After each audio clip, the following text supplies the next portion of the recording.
Добрый день. Хотелось бы рассказать немного о нововведениях в законодательстве 2016 года. Появились изменения в рамках жилищно-коммунальных платежей именно о размере неустойки по оплате ежемесячных платежей.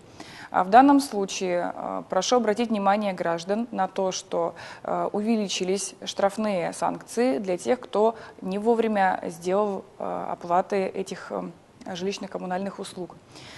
Поэтому оплачивать нужно вовремя в соответствии с установленными стандартами.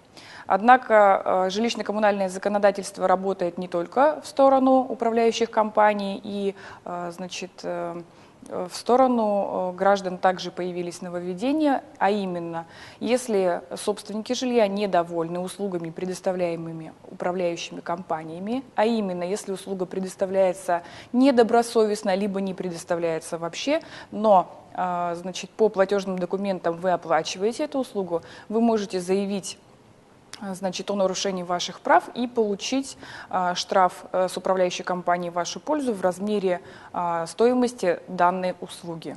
Нововведения коснулись также и изменений в Кодексе об административных правонарушениях, именно в части штрафов по линии ГИБДД.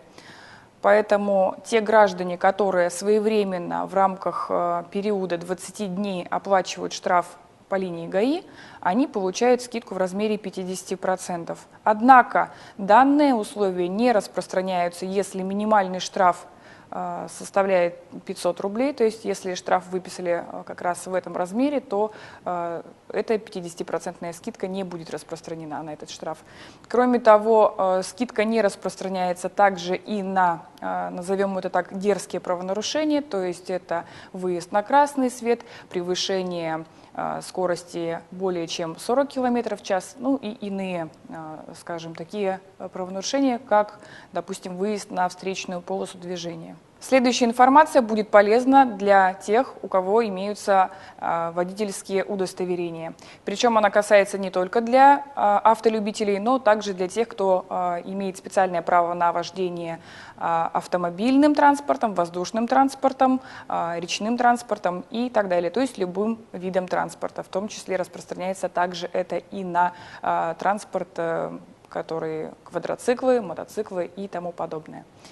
Для этих граждан, если среди должников по исполнительному документу имеется задолженность в сумме, превышающей 10 тысяч рублей, и она обусловлена тем, что гражданин должен выплатить эти денежные средства по взысканию алиментов, либо по возмещению вреда здоровью, либо по еще схожим каким-то моментам с воспитанием детей выплаты, а также по административным штрафам.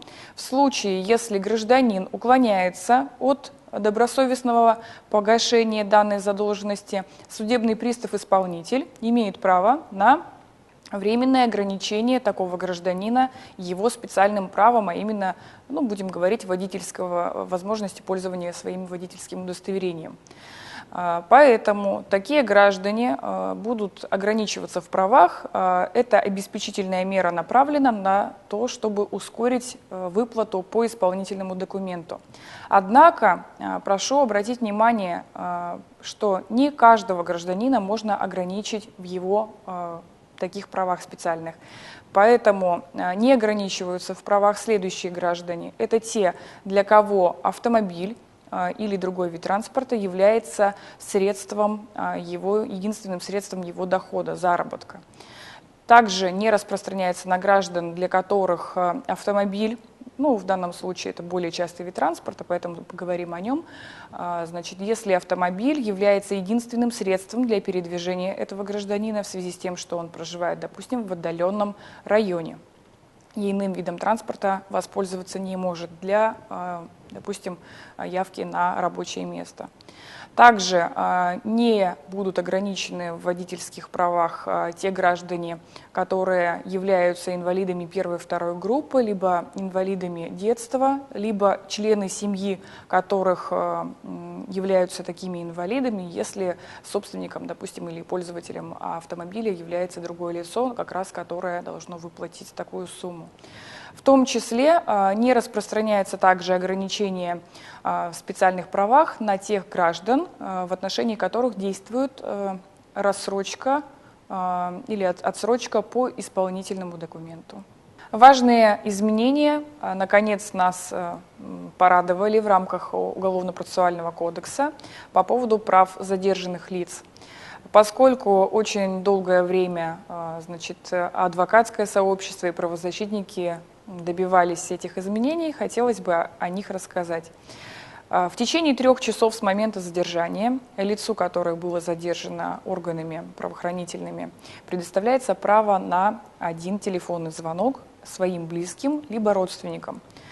Поэтому следователь либо дознаватель, который задержал лицо, обязан предоставить такое право, а также должен сделать отметку в протоколе задержания данного лица о том, что данному лицу такое право предоставлялось, либо это лицо отказалось от права воспользоваться таким телефонным звонком. Уважаемые зрители, будьте внимательны, следите за новшествами в законодательстве, и тогда вы будете в курсе всех событий.